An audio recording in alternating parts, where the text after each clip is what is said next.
Untuk dua tersangka yang telah dipanggil dengan patut hari ini tidak hadir, yaitu atas nama tersangka HAT dan atas nama ASB, saat ini dilakukan pencarian oleh tim penyidik.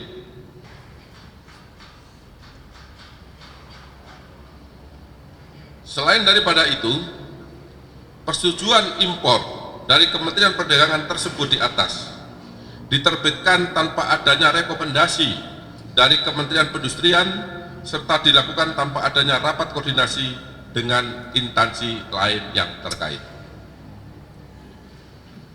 Bahwa ke-8 perusahaan swasta yang mengelola GKM menjadi GKP tersebut, izin industrinya adalah produsen gula rafinasi. Jadi 8 perusahaan tadi yang saya sebut itu izin usahanya adalah di bidang gula rafinasi yang berdasarkan ketentuan pasal 9 Permendagri nomor 117 tahun 2015 menyatakan bahwa GKM yang diimpor tersebut hanya dapat diolah menjadi GKR untuk memenuhi kebutuhan sektor industri makanan, minuman, dan farmasi, serta tidak dapat diperdagangkan atau dipindah tangankan kepada pihak lain. Setelah ke-8 perusahaan swasta tersebut mengimpor dan mengelola GKM menjadi GKP, selanjutnya PT PPI seolah-olah membeli gula tersebut, padahal senyatanya gula tersebut dijual oleh perusahaan swasta ke pasaran atau kepada masyarakat melalui distributor yang terafiliasi dengannya dengan harga 16.000 per kilogram, lebih tinggi daripada HET saat itu yang sebesar 13.000 per kilogram, dan penjualan tersebut tidak dilakukan melalui operasi pasar, tetapi dijual langsung di pasaran dengan harga pasar saat itu. Dari pengadaan dan penjualan GKM yang diolah menjadi GKP tersebut, PT PPI mendapatkan fee dari 8 perusahaan yang mengimpor dan mengolah GKM menjadi GKP sebesar Rp105 per kilogram. Kemudian pada tanggal 8 Maret 2016, tersangka TWN selaku Direktur Utama PT AP mengajukan permohonan persetujuan impor roll sugar sebanyak 105.000 ton.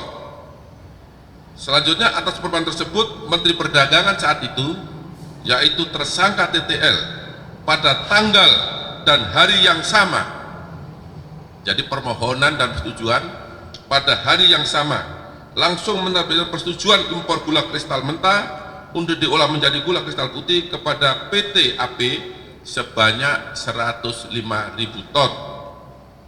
Dengan persetujuan impor nomor 04.P garis miring 169.16.25 tanggal 8 Maret 2016 tanpa melalui pembahasan Rakortas Kemenko Perekonomian yang menyetujui impor GKM tersebut untuk digunakan dalam operasi pasar atau stabilisasi harga gula. Bahwa pemberian persetujuan impor juga diberikan tanpa adanya rekomendasi dari Kementerian Perindustrian yang seharusnya sesuai ketentuan pasal 6 Permendagri 117 tahun 2015 yang merupakan salah satu syarat pengajuan permohonan persetujuan impor.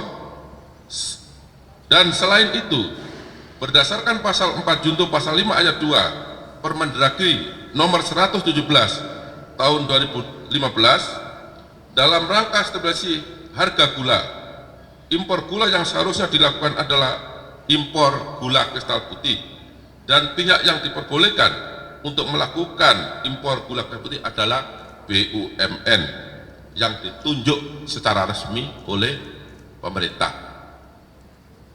Selanjutnya, pada tanggal 8 April 2016, TWN selaku Direktur Utama PT AP mengajukan kembali permohonan persetujuan impor raw sugar sebanyak 157.500 ton. Selanjutnya, atas permohonan tersebut, Menteri Perdagangan saat itu, yaitu tersangka TTL, pada hari dan tanggal yang sama langsung menerbitkan persetujuan impor gula kristal mentah untuk diolah menjadi kristal putih. Jadi sama dengan di atas, permohonan dan persetujuan terbit dalam waktu 1 hari.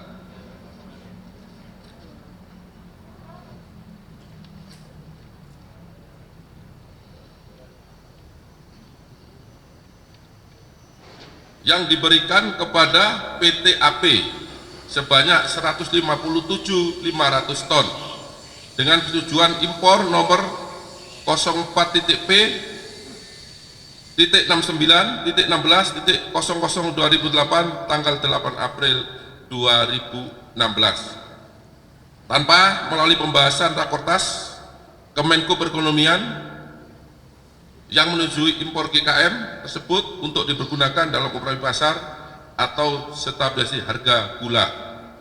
Bahwa pemberian persetujuan impor tersebut juga diberikan tanpa adanya rekomendasi dari Kementerian Perindustrian yang seharusnya sesuai dengan ketentuan pasal 6 Permendagri 117 tahun 2015 yang merupakan salah satu syarat pengajuan permohonan persetujuan impor. Selain itu, berdasarkan pasal 4 junto pasal 5 ayat 2 Permendagri 117 tahun 2015 dalam rangka stabilisasi harga gula, impor gula yang seharusnya dilakukan adalah impor gula kristal putih, dan pihak yang diperbolehkan untuk melakukan impor gula kristal putih adalah BUMN yang ditunjuk secara resmi oleh pemerintah. Jadi ini sama modusnya dengan yang lain yang di atas tadi, tetapi ini harus saya jelaskan satu persatu karena ini tersangkanya ada 9, jadi masing-masing melakukan permohonan, melakukan kegiatan importasi gula. Kemudian pada tanggal 28 April 2016, tersangka TWN selaku Direktur Utama PT AP, tersangka WN selaku Presiden Direktur PT AF, tersangka HS selaku Direktur PT SUJ, tersangka IS selaku Direktur PT MSI, tersangka TSEP selaku Direktur PT MT, tersangka HFH selaku Direktur PT BMM, tersangka ES selaku Direktur PT PDSU, dan PT DUS mengajukan permohonan persetujuan impor raw sugar dengan total sebanyak 200.000 ton. Selanjutnya, atas permohonan tersebut, Menteri Perdagangan saat itu, yaitu tersangka TTI, memerintahkan Saudara Karyato Supri selaku PLT Dirjen Perdagangan Luar Negeri untuk menerbitkan persetujuan impor gula kristal mentah untuk diolah menjadi gula kristal putih kepada 8 perusahaan sebagaimana yang telah saya sebutkan tadi di atas.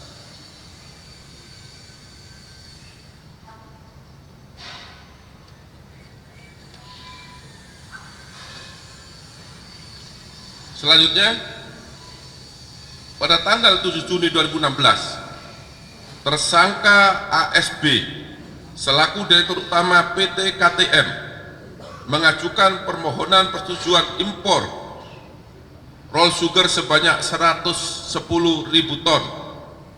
Selanjutnya, atas permohonan tersebut, Menteri Perdagangan pada saat itu, yaitu tersangka TTL, menerbitkan persetujuan impor gula kristal mentah untuk diolah menjadi gula kristal putih sejumlah 110.000 ton dengan surat persetujuan impor nomor 04.PI.69.16.0052 tanggal 14 Juni 2016 tanpa melalui pembahasan Rakortas Menteri Perekonomian yang menyetujui impor gula kristal mentah tersebut untuk digunakan dalam operasi pasar atau stabilisasi harga gula, bahwa pemberian persetujuan impor tersebut juga diberikan tanpa adanya rekomendasi dari Kementerian Perindustrian yang seharusnya sesuai dengan ketentuan pasal 6 pasal 6 Permendag nomor 117 tahun 2015 merupakan salah satu syarat pengajuan permohonan persetujuan impor. Selain itu juga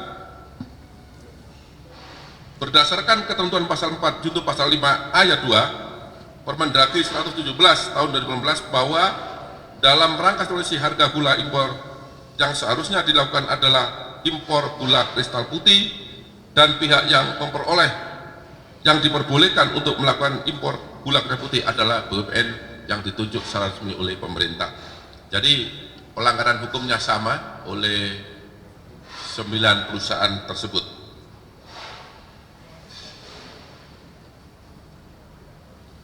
Selanjutnya yang terakhir tanggal 29 Juni 2016, tersangka HFH selaku Direktur Utama PT BMM memerintahkan Alberti J.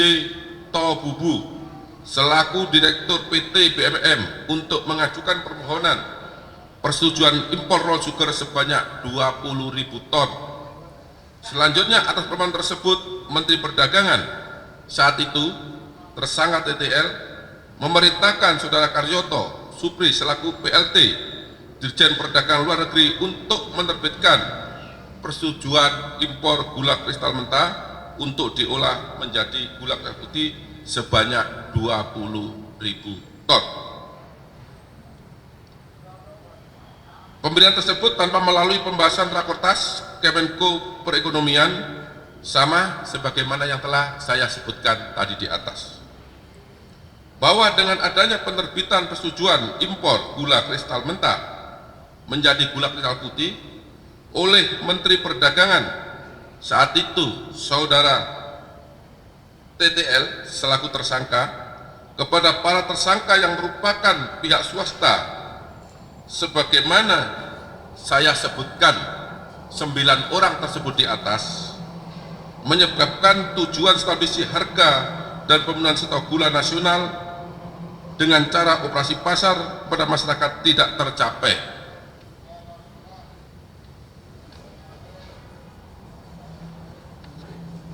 Namun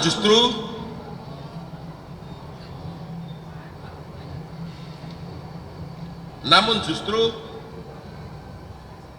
memberikan keuntungan kepada para pihak swasta dan mengakibatkan kerugian keuangan negara. Pasal yang disangkakan kepada para tersangka yaitu pasal 2 ayat 1 dan pasal 3 junto pasal 18 Undang-Undang Republik Indonesia nomor 31 tahun 1999 tentang pemberantasan tindak pidana korupsi sebagaimana diubah dengan Undang-Undang nomor 20 tahun 2001 junto pasal 55 ayat 1 ke 1 Kitab Undang-Undang Hukum Pidana. Kemudian terhadap 9 orang yang telah ditetapkan sebagai tersangka, 7 orang dilakukan penahanan rutan. Yang pertama adalah tersangka TWN, ditahan untuk 20 hari ke depan, akan dilakukan penahanan di Rutan Salemba, Cabang Kejaksaan Agung. Kemudian untuk tersangka WN, sama, ditahan 20 hari ke depan, dilakukan penahanan di Rutan Salemba, Cabang Kejaksaan Negeri Jakarta Selatan. Yang ketiga, tersangka HS, dilakukan penahanan 20 hari ke depan di Rutan Salemba, Cabang Kejaksaan Negeri Jakarta Selatan. Kemudian yang keempat, tersangka IS ditahan 20 hari ke depan, dilakukan penahanan di Rutan Salemba, Cabang Kejaksaan Negeri Jakarta Selatan. Kemudian tersangka TSEP dilakukan penahanan selama 20 hari ke depan di Rutan Salemba Cabang Kejaksaan Agung Republik Indonesia. Kemudian keenam, tersangka HFH ditahan 20 hari ke depan di Rutan Salemba Cabang Kejaksaan Negeri Jakarta Selatan. Dan yang terakhir, ketujuh, yaitu atas nama ES ditahan 20 hari ke depan di Rutan Salemba Cabang Kejaksaan Agung Republik Indonesia. Sedangkan untuk dua tersangka yang telah dipanggil dengan patut hari ini tidak hadir, yaitu atas nama tersangka HAT dan atas nama ASP, saat ini dilakukan pencarian oleh tim penyidik untuk diketahui, untuk dicari di mana mereka saat ini. Demikian yang dapat saya sampaikan perkembangan penanganan penyidikan terkait dugaan tindak pidana korupsi impor gula pada Kementerian Perdagangan Republik Indonesia. Saya akhiri dan saya mohon maaf apabila ada kata-kata yang kurang jelas, yang kurang dimengerti. Saya mohon maaf. Wabillahi taufiq wal hidayah. Wassalamualaikum warahmatullahi wabarakatuh.